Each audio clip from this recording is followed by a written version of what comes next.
ፍልፍል ቲቪ ሰላም ወሰናይ ኩብራንን ተኻታተልቲ ንሎሚ ዝበልናዮ ዝተፈላለዩ መደባት ሒዝና መጽና ኣለና ከም ትልሙድ ሰናይ መከተታል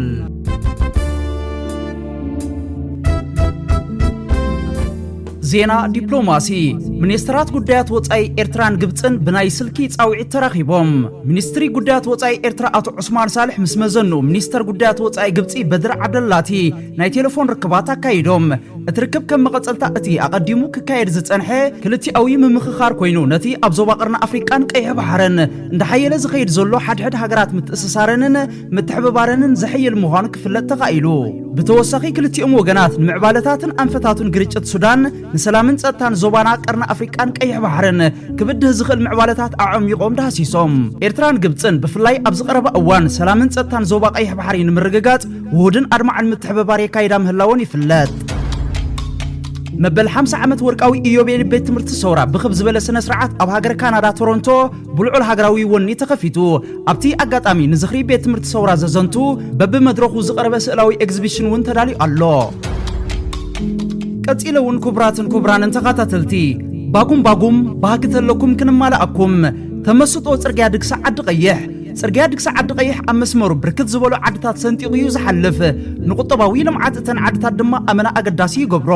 ኣብ ቱሪዝማዊ ኣገልግሎት ዓብይ ኣበርክቶ ክገብር ከም ዝኽእል እውን ኣየማትእን እዚ ጽርግያ ንዓድታት ማይ ሓራሳት ሓላይ ሰምዲ ደርዓ በርሂነት ኣሁን ሓዋጹን ካልኦት ደንበታትን ሰንጢቑ እዩ ዝሓልፍ እቲ ናይ ጽርግያ ቅጥራን ኣይፍተወንን እዩ እግረይ ሰንሰለታዊ ኣኽራን ነዊሕ ኮለል ክትብል ዝሓቶ ዓቕልን ምጽማምን ውሑድ ኣይኮነን ጸቢብን ጥውይዋይን ዝበዝሑ ምዃኑ እውን እቲ ካልእ ድኽመት እዩ ኣብቲ ትሕቲ ኣኽራናት እንዳኸድካ ተዓቢጥካ ድቀትካ ምስትበሃል እንተዘይኮይኑ ትገብሮ የለን ሓድሽ ናይ ሓመድ ጽርግያ ድግሳ ዓዲ ቀይሕ ግን ብኣንጻር እዩ ምስቲ መቃር ተፈጥሮ ጽቡቕ ስምዒት እዩ ዝፈጥረለይ ጥዑም ኣስተንፍስ ጽቡቕ ኣሐስብ ጥዑም ዘረባ እዛረብ ገጸ ይፈትሕ ብመዓልታዊ ዝደጋገም ገልጠምጠምን ዝተቆብቆበ ኣካለይ እውን ከምፍስስ ይብለለይ ጠፊኡ ዝነበረ ስምዒታተይ እውን ክምለስ ይረዳእኒ ጥዕና ኣእምሮ ይበቃ እዚ መስመር እዚ ጽቡቕ ተመስጦ እንዳፈጠረለየ ተጓዒዘዮ ብፍላይ ኣብ ከባቢ በርሂነት ዘሎ ትርኢት መሳጥ እዩ ካብ መኪናና ወሪድና ስእሊ ንኽንወስድ ዘረባ ኣይደለናሉን ካብቲ ጽርግያ ክሳብ እቲ ንሰማይ ሲዕሙ ዘይጸግቦ ኮይኑ ዝስማዓካ ዝባን ቋሓይቶን ሶይራን ዘሎ ትርኢት መሳጥ እዩ ኣብ ታሕቲ ዘሎ ጽርግያ ኮይንካ ነቲ ልዕሊ 2000 ሜትሮ ብራኸ ዘሎ ዝባን ቋሓይቶ ዘሎ ጽርግያ እግላ ደምሒናን ፎሮን አንቃዒልካ ኢኻ ትጥምቶ ዝበዝሕ መንገዲ ብዝባን ኢኻ ትኸዶ እቲ ከባቢ ጥልቕ ኢሉ ይዝረአየካ ምንጪ ኢአር ሚድያ ካብዚ ቀጺለውን ኩብራንን ተኻታተልቲ ዝተፈላለዩ ቪድዮታት ናባኹም ከቕርብ እቶም ቪድዮታት እንታይ ይመስሉ ሓቢርና ክንከታተል ኢና ኣብ ቦታ ርእይቶውን ሓሳባትኩም ክትገድፉለይ ደጊመ ብትሕትና ይዕድም ቀዲመ ዝቕርበልኩም ኩብራንን ተኻታተልቲ ኣብዚ ሕጂ እዋን ብተዓዘብቲ ዓብይ ተቐባልነት እንዳረኸበት ትኸይድ ዘላ መበል 20 ክፋል ተዘርጊሓ ዘላ እዛ ኣብ ቪድዮ ንዕዘባ ዘለና ኣማራ ኢንተርቴይንመንት ጓል ሃገረሰብ ትብል ተኻታታሊት ፊልሚ እያ እዛ ተኻታታሊት ፊልሚ ኣልዒላቶ ዘላ ኩርናዕ ኣዝዩ ኣገዳስን መሃርን ስለ ዝኾነ ኩሉ ሰብ ከካታተላ ደጊመ ብትሕትና ክሕብር ይፈቱ እቲ ምንታይ ከምዚ ዝኣመሰለ ፊልምታት ንህዝብና ዘለዎ መንቋሕቋሕታን ፍልጠትን ንምውሳኽ ዓብዲ ርኺት ስለ ዝፈጥር ስነ ጥበባውያን ደረስቲ ሃገርና ከምዚ ዝኣመሰለ ስራሓት ከም ሑፃ ባሕሪ ሻሕ ከብሉልና ደጊምና ብትሕትና ክንሕብር ንፈቱ ብሓፈሻ ግን ካብ ብቕዓት ተዋስእቲ ካብ ኣልያ ኮታስ ጥርናፈ ዛንታ ኩሉ ምላ ኣዝያ ብልጽቲ ዝኾነ ተኻታታሊት ፊልሚ እያ ካብዛ ፊልሚ ዝተወስደት ኣባሃህላ ኣላ ስለዚ ንሕና ኤርትራውያን ኣብዛ ኣባሃህላ እዚኣ እንታይ ዓይነት ግብረ መልሲ ኣለና ናብታ ቪድዮ ከብለኩም መውስቦ ምትጻዓዱ ጅግንነት ድዩ ሓሳብኩም ሃቡ ምስ ወጻእተኛ እንተተመርዒኻ ዝሕጎስ ሕብረተሰብ ድዩ ዘለና እዛ ቪድዮ ተኻታተልዋ ኣብ ቦታ ርእይቶ ሓሳባትኩም ክትገድፉ ደጊመ ብትሕትና ይሕብር ይገርመካይ ናይ ባሕቂ ዝሕዝን ዛንታ እዩ ምሕዛን ክውሕድ እዩ እንታይ ንምርካብ ግን ዝኽሉ ኽፍኣት ሰብ ደይኮነ ሓደ ሰብ ንሓንቲ ኣሜሪካዊት ወይ ኤውሮጳዊ ድያ ወላ እንግሊዛዊት ተተመርዒው ጅግና ኣንበሳ ይበሃል ንሓንቲ ጓል ዓዱ ጓል ሃገሩ ንኽምርዖ ግን ዓሌታን ዓዳን ኢልካ ከተጻርስ ማዕረ ክንደይ ካብ ኣል ግዜ ሓይሻ ተሓሳስባ ከም ዘለካ እኳ እዩ ዘነጽር ኣድጊ ግዳ ሰብ ከይፈለየን ከይመረፀን ዝሃብከያ ተሰኪሙ ናብ ዝመራሕከያ ኸይ ኣብ ከምዚ ዓለም ምንባር ዘፍንፍን ሕጂ ግን እታ ተፍቅራ ነርካ ዝበልኩም ንጓል መን ይመስማ ማመት ኣበያ ዘላ ኣበይ ክንረኽባ ንኽእል ቀጺለ ዘቕርበልኩም እውን ኩብራንን ተኻታተልቲ ነዛ ኣብ ቪድዮ ንዕዘባ ዘለና ሰሚራ ትብል ጣዕመ ሙዚቃ ዘይፈልጣ ኤርትራዊ የለን ናይ ክቡር ስነጥበበኛ ድምፃዊ እስጢፋኖስ አብርሃም ዘማችያ ንሰሚራ ኣብ ርእስና እንታይ ዓይነት ዛንታ ኢና ሃኒጽናላ ዘለና ምዛ ኣስዒበ ዘቕርበልኩም ቪድዮ ትሰማማዕዶ እቲ ኣብ ርእስና ዝሃነጽናዮ ዛንታ እታ ቪድዮ ናባኹም ከብላኤ ፍርዲ ካባኹም ክጽበኤ ክቡራትን ክቡራንን ተኸታተልቲ بعابي እውን ከምዚ ዝኣመሰለ ኤርትራዊ ስነጥበባዊ ስራሓት ኣብ ፍልፍል ቲቪ ክነቅርቦ ምዃንና ደጊመ ብትሕትና ክሕብር ይፈቱ እምበኣር ናብታ ቪድዮ ከብለኩም ብሓባር ንከታተል من سي إيرترا سرعة درجي تقايمه لو قال سي إيرترا يأتي جن بزح كيس أنا أجرس للتوقع ناي بوليتيكا ممري جورو كاو بتلتمدو ناي بوليتيكا تمرتي كيف لو كرن لبهال بوتا مستمدة سميرة بهال أنجو قال كرن فرع عين تلفونة قلعة بفقرة يودق السالة بزح هيد كمطوي أو حتى يروان بتعمي يسمع معه أشعيتو هايلينيا تورنت سلال نورة كتما كرن بسالة تخبوا مو زحد ممارسي من سينا تعدي تعطيهم نبرخة تسحلي ورد كفتم زوار دندقنا سميرة ذا أنجو قلعة تركويا لزماش تجنيمو تشاو لاولت لا نوعت تفلو أنا حي بوتا دراوي تزاز لو سوداني خد دهري سلست عمت زماش كاو سودان لو سحل مستملسة أول نورو أهدو نايتيات مرئت يورينيرو زماش له بقرمي تكفيلو لو نارين هاللي كفتهم مرئت لقرو النورو فقرنيو سميرة لمفلات بزح جزيه وصدلي بتعمي دنجيسو مرئت هاسكاب تود يتبيامو بتشكولا أجنيو لنورو منافقات يواطع بزح كيس أنحو ناي سميرة أهدو لو خالي بوتا كنكسعصو جدا سلال نورة ولا كامسو تقري تدليت زمرحي سلالي فقره دقامي لكفلالي مغنيات يكونوا دهريو زمحزن نجر التفتره بوقع وقعي نقفاني سمعوا مركزو حيزك اللي شاي جمرمو افتني قال توهالو بوتا مسبصح عندنا لو حل بهال خلي بوتا حمل خدت للي نقرو بسنكي او قرو النوره قصلقن لافتو بوتا كخد سلالي خاله يملس دحري توسنه عمتيو كتما تسنه كاب درغي نص امس وصت زماچ بوليتيكاو تمرتي كيف مسخده كافتم اول نورو تغادلتي زناي مجمريا فقرو لنورت سميرة هم تسوات لواقعو يسمع بتعمل يحزن دحري توسنه غيزي فقري حزوني مجلصي كرخولو سلال دلي سميرة لبل لقرم درفي يلقق اسكي كاونا زماچ تفوتيوا درفي قصيلون كبراتن كبرانن تخاتاتلتي نابزات صعب مدب كبلوكم قدمي نابتا فيديو محلافنا كبراتن كبرانن تخاتاتلتي او هاجرنا كطفو زيبلهم كلتا نغرات تقصو انت تبهالوس انتاي مبلكم كلنا نناتنا ولقاوي ገምገማት ከለውና ግድኒው ነዛ ዘረባዚ am ሰማዕኩም ግን ክትግረም ይኹም እትምንታይ ብስለት አገላልጹን ንqሓቱን አዝዩ ስለዘቅናካ ብሉጥ ስነጥበባዊ ተዋሳይ ኣብዚ ሕጂ እዋን دحن قرب بللي حصر ولا لوم كون سخي خوانا بعد أنا دا طمع عندنا وأنا تفتح عند مسبت إحنا نختبي يعني نخيت بللي يزخ المهنيت قدرت إن ندول لا أبزي موية ده حركة أنا حيدتي الذكر دحن بللي تذكرون تقولون طيب بللي أوه بزح يذكرين أول قطوة ولا لا دحن ولا خلت مسبر بللي أقديد كني دحن أنت سايم حوي بللي بس كم فتن نبركن ليك واخين قوله ساعة من بدوي أنت موتك حمدي حوي تبغي ما قدر فيه بلوخي تصنحي لهم زي ما تهوخي بعد دي زين لبن قليل ودنت تولد زبلا قليل قال انت ولدا زبلا تقلل لسالسو قامي لسالسو اتسواي كعسو تبنقصو شرباخي بعليك تراسو كم زيتاتي نيرو لو ما جين يلن كابتم أزين أن مكحلهم نقصان ولدو إرتراو تواسعي كابزهابو مجلسي نابهم كبل دقي مسناي مكتتال أب هاجرنا فتسم كتفو إيه بلومن كلو لوم زي أمتلوم كلتا نقرات أصلا زي كاسين بالكان اوي زي انت عبيا دين بالي كالتشر واو كالتشر ناتنا انا ان شاء الله كيسي الى الحركه تقبل الكلو مثل كيسي الى بتصح الى بزن كبابيتات مسنانا ندعي ولا حد نقدر متاثر زلو ባህል የለን ولا عرقتنا دولنا ولا امريكا له ولا اسيا له ولا كندا له ينغرنا كمزن قالوا له بزعما تزلو هيوت انا خاب عيني ريئيو مش حلكي ندعي ناس አይድገምኒ ናትና ባህል ማለት ይብልቢ ናትና ባህልና አይድገምኒ ናትና ባህልና ቅጽል ናትና ባህልና ከጠፋ አይደገኝ ምክንያቱ ባህልና ተጠፊ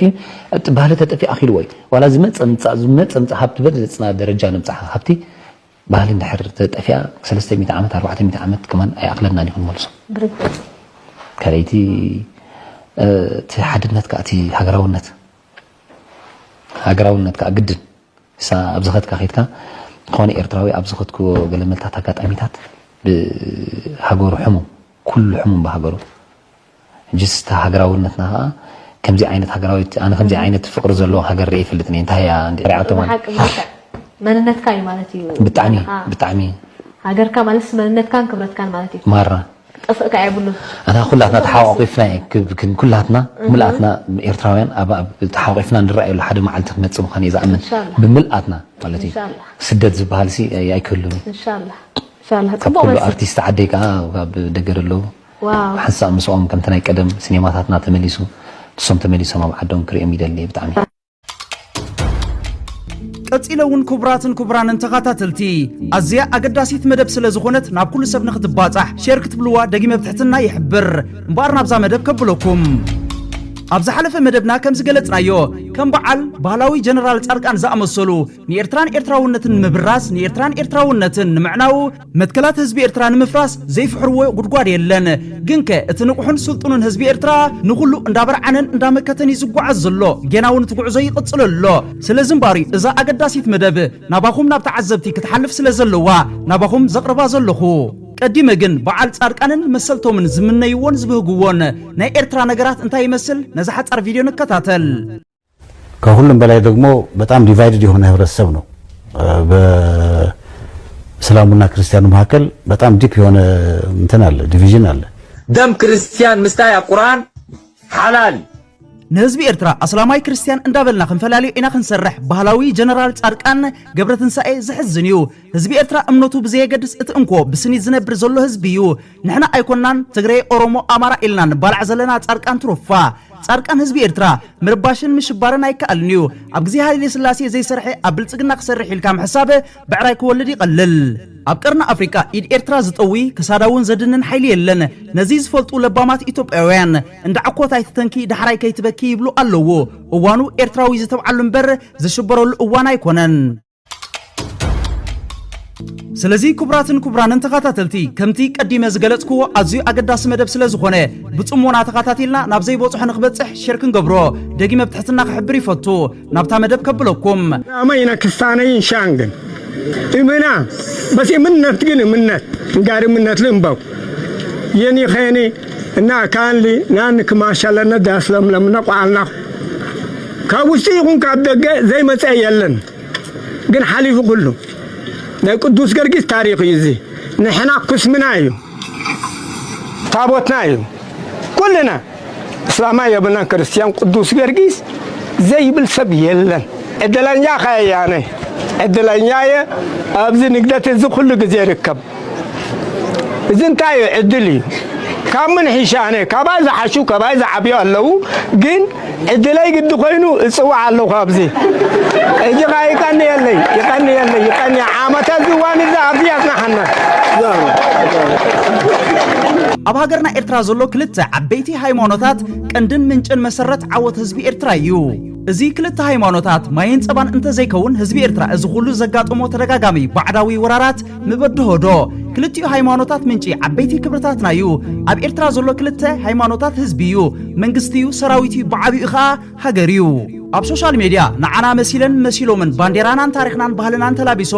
ተላቢሰን ክንደይ ክብርታትና ክድፈር ኢናን ሰሚዕናን ኢና ክሳብ ሕጂ ኸኣ ምእንቲ መጎጎ ትሕልፋን ጨዋ ብምባል ንኹሉ ዕረንዳ ጣዕምና ኣብ ካልእ ብድሆታት ኢና ተጸሚድና ጸኒሕና ኣብዚ ሶሻል ሚድያ በዞም በጊዕ መሰል ተኻሉ መን ዘይተዘለፈ ብውልቅሞ ይጽንሓልና ብዘይፈልጥዎን ዘይፈልጦኦን ኣብ ውሽጢ ሰብ ሓዳር ከይገደፉ ክንደይ ዘለፋታት ዘይሰማዕና يحواتنا بمهاتنن كزلفا سمعنا سراويت إرترا جاجيو نخيزارب أفوت عبيسيو تباهلنا البريزيدنت إسياس أفوركي مقتلكو تباهلو أب إرترا زلو دكا أهادو ينبر نفتحي تقالوصلنا إلوم ملأختي سريدوم لي تباهلو كاب أفنز سمعنا يو $10,000 نخقبلا ندوباي كيدن أب سويدن أب استفلالي هاجرات أوروبا زقبر زنبر فيستيوالاتنا أن أئسن مسؤول كسبات كتهلالخا هيمانوت مسلمنا تهاريمو حجر ما بعشلهم كاب سدروم تفريم نعلم منينهم بصلوتن كنعنهم نእግዚአብሔር አምላክ ለይትን መዓልትን ጸሎቶም ዘዕርጉ ኣብ ገዳማት ዘሎ ኣቦታትና በአነዋሪ መርዚ ዝኾነ ብዑል ቃላት ኣብ ሶሻል ሚድያ ክዝለፉ ዘይግቦኦም ክወሃቡን ክድወኑን እኮ ሰሚዕና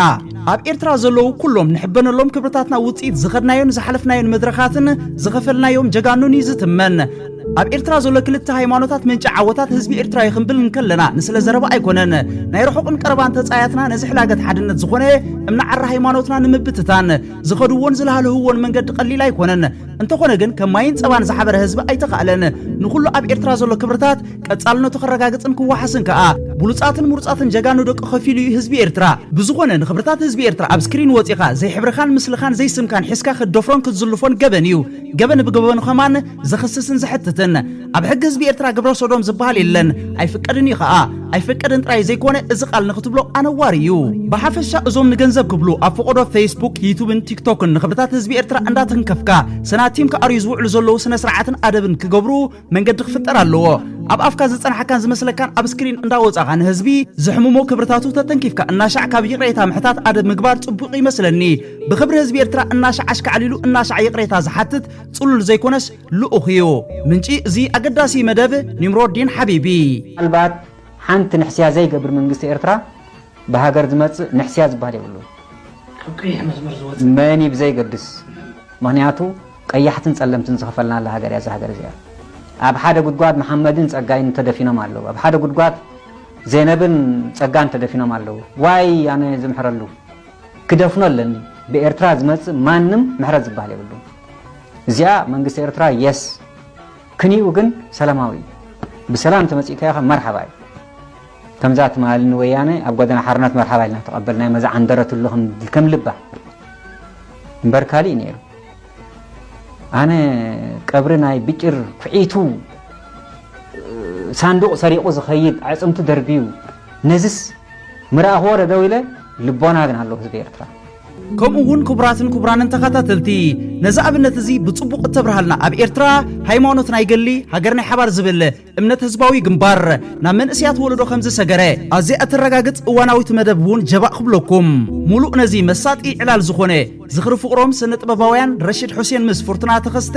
ኣብ ሄኒ ፓስ ኢንተርቴይንመንት ኸይድኩም ክትከታተልዎ ደጊመ ብትሕትና ይዕድም ሲሕ ድብል ኣብ ገምጋም ነይሩ ምክንያቱ ብዙሕ ዋጋ ከኽፍለና ምዃኑ ካፍልጥ ነይረ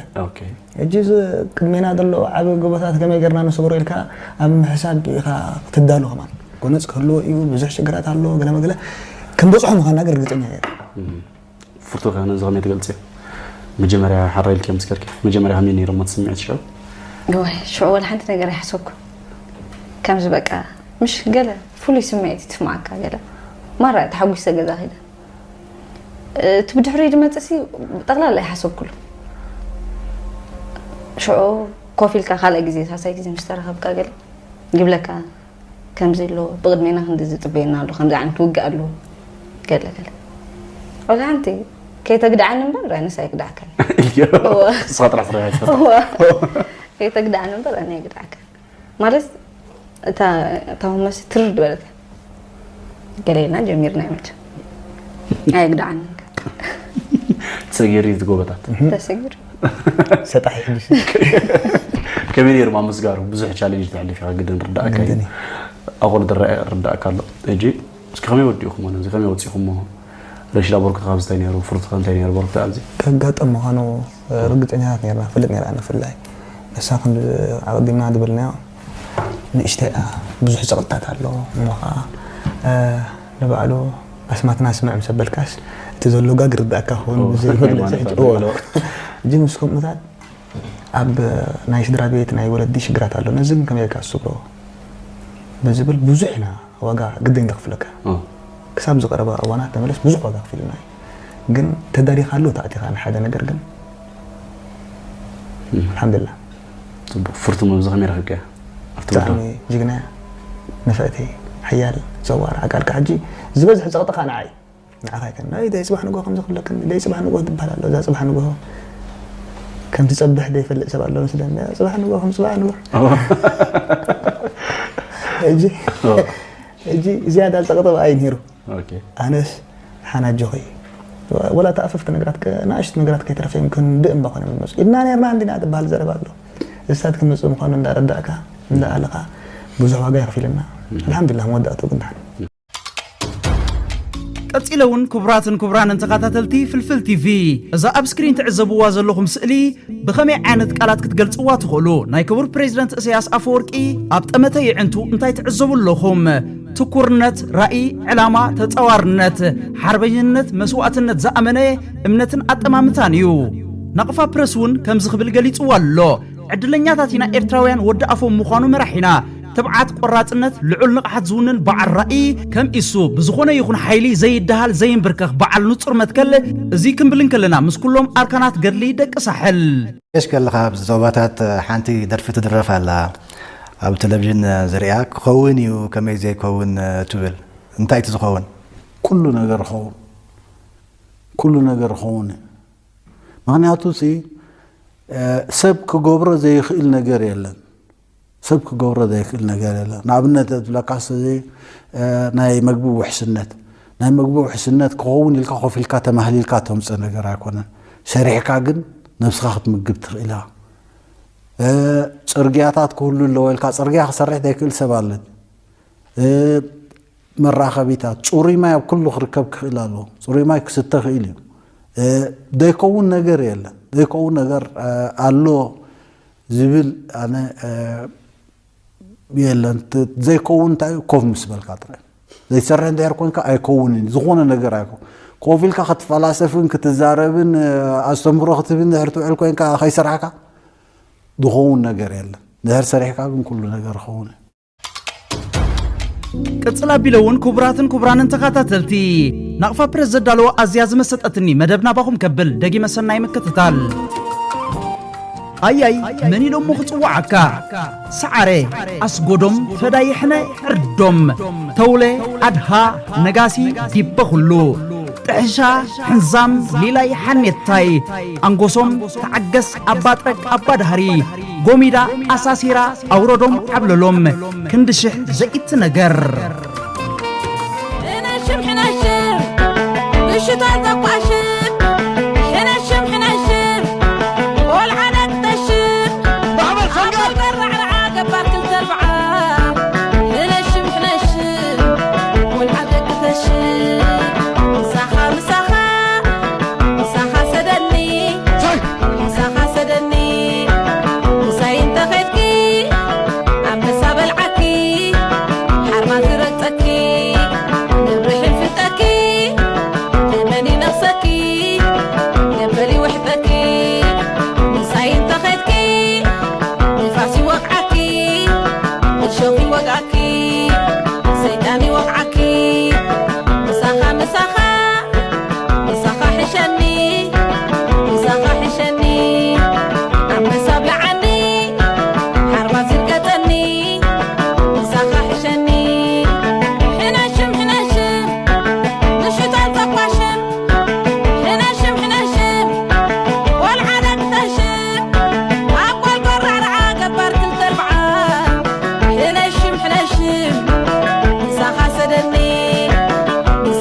كساب بغال فيديو زملسكم تطعمو سسناي تطعمو دقريمي نعصبات ودقت وهدقنيت نهاغراو خبرت زل علماو زخرن سماعاتاتنا وترو عوتنا حفاش